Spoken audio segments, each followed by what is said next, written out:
really the South today is really not much different than the rest of the country, but the Old South, that's another story and what the Rosewood Massacre is all about. 60 years ago, Rosewood in North Florida was a thriving little community of about 200 people, almost all of them black.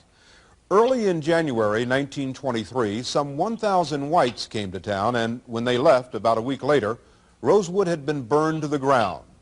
No one knows for sure how many people were killed there. The figures might be as high as 40.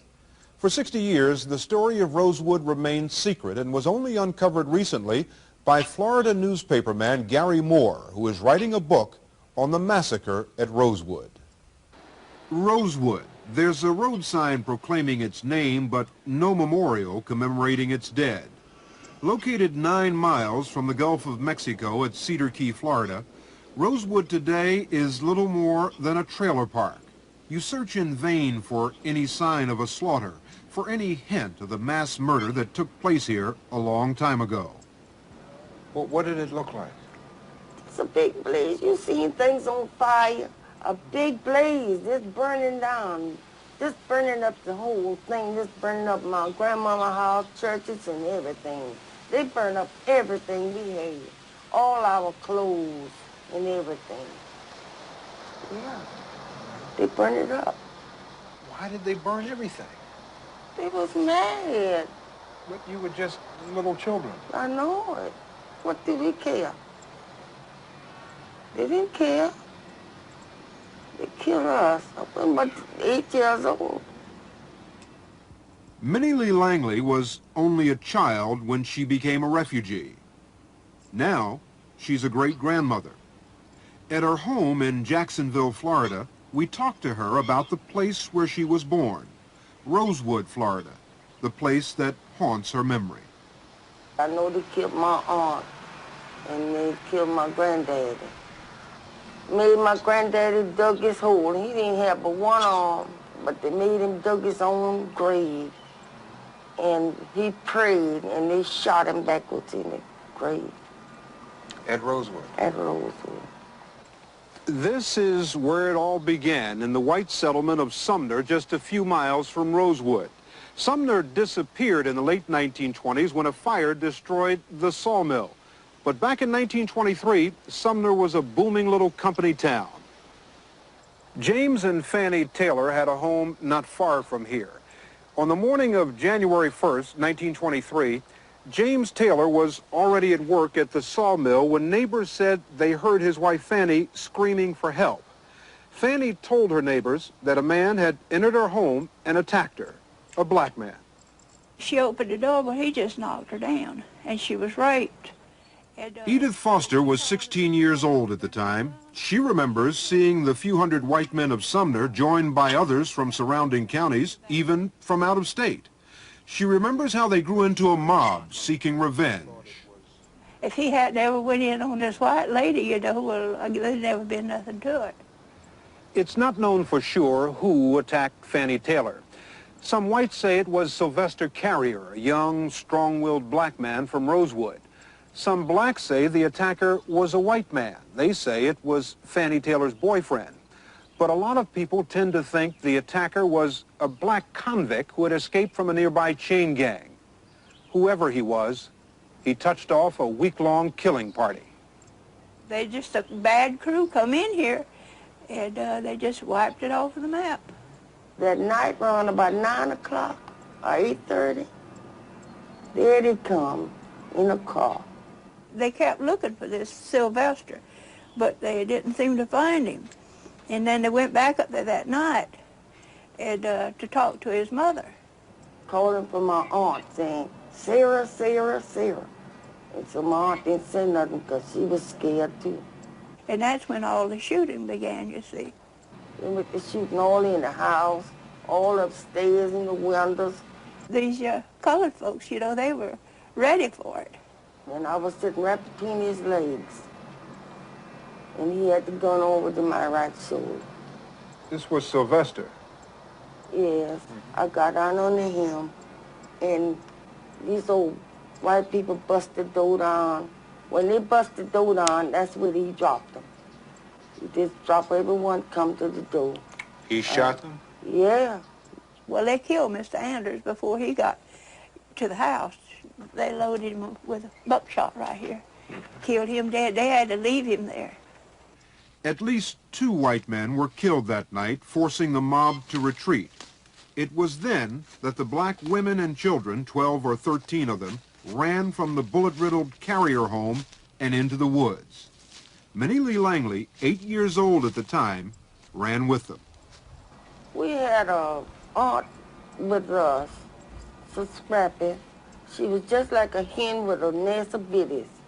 She taken us to the woods, kept us out in the woods. She kept us out in the woods almost a week. There's swamps out there. Well, we stayed in there.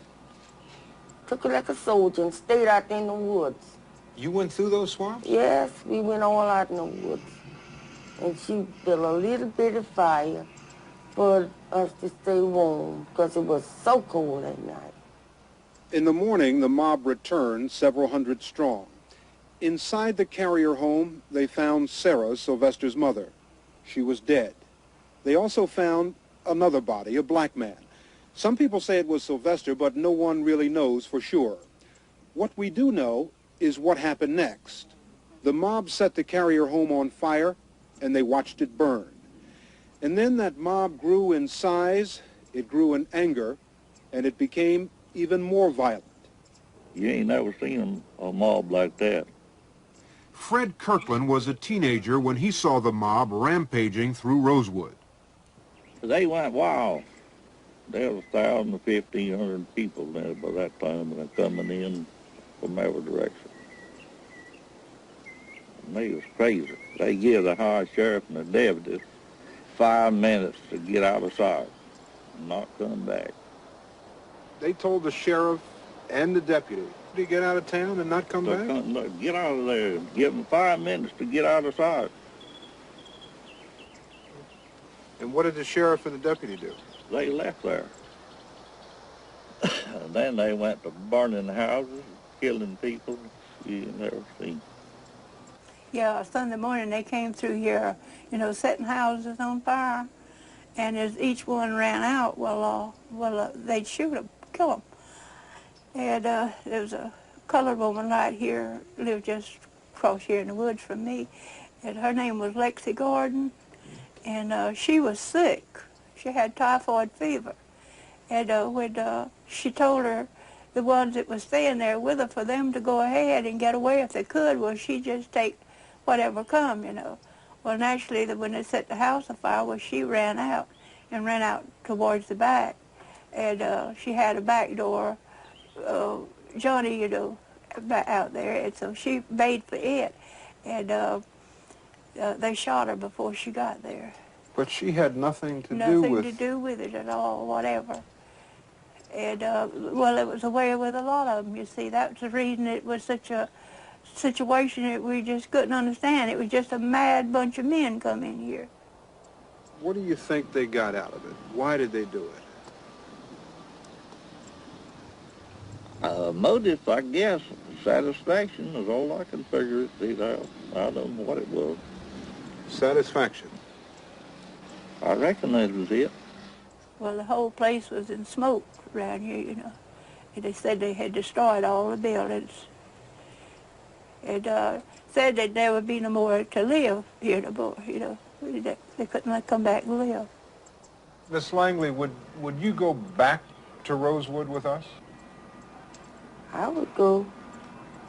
I would go if y'all don't let them bother me or nothing like that. I don't want to go there and get hurt or nothing. Yeah. You remember? My little darling. We brought Minnie Lee Langley back to Rosewood for the first time in 60 years. We also asked Lee Ruth Davis, Leroy Carrier, and Sam Hall, all survivors of Rosewood, to come back for a day. Oh. Hello, Sammy. Hey. You remember her, Mr. Hall? Yeah. Oh, she looked just up for this Marcy. Yeah. Oh, Lord, yeah. This is Marcy. Was that what they used to call you? That's right, they call me Marcy, She looked just like Miss Virginia. Yeah, my mother. Yeah. I'm bringing back memory that I wished I could get rid of. You know what I mean? This has been a hobby. If you just had been here to listen to all this and see some of it, then you would have known just what it was. We lost everything. Lost everything. You own the land. Yeah, we own our land, all of them. And no one ever paid you any money for this land? No, Just lost it. took it. What do you say to children today? Children like this boy, like your great-grandson, and people who didn't grow up when you grew up, and people who didn't go through what you went through, people who would say, this couldn't have happened in this country. Come on. I would tell them like this. I said, don't never stay in a place that white folks can surround it. Don't never stay in a place that white folks can surround it. Because if anything happens somewhere else, they'll run you out from your home, just like they did us. Not many whites lived in Rosewood at that time, really just a handful. Among the few who did live here was a man by the name of John Wright, who owned the general store. John Wright lived in this house. It's one of the few that has survived. To blacks in Rosewood, John Wright was a hero. He opened his home to many of the women and children who were hiding from that mob. And John Wright did even more. He was able to get a message to the railroad that said, the town is on fire, send a train. And that's how many blacks escaped from Rosewood, by train. Who was on the train? You were on the train? I was on the train. I'll never forget it. It was night when the train come there. It was 4 o'clock. When we left Mr. 4 Wright. o'clock in the morning? That's right. And he told him, conductor, to pull the train on to stop anywhere on the road that he saw women's and children, but not men, because they didn't know who the men would be. If it hadn't been for this house. We wouldn't have been here, because we wouldn't have had nowhere to hide. Rosewood. You won't find an accurate account of it in any history book. Yet, about 40 people were killed here one terrifying week 60 years ago. When you think about it, far greater atrocities have happened elsewhere in the world. But Rosewood belongs to America. It's a real American horror story. The wonder is that it stayed secret so long. Minnie Lee Langley never even told her family. I didn't want them to know that I was scouting through the woods to stay out there all night long, out there in that cold and all that stuff. I didn't Running want for your life? Trying to save my life. I didn't want them to know just how I come along, you know, through all of this and what the white folks had did to us, because I thought it was really mean. What they did to us was mean, and did it without a cause.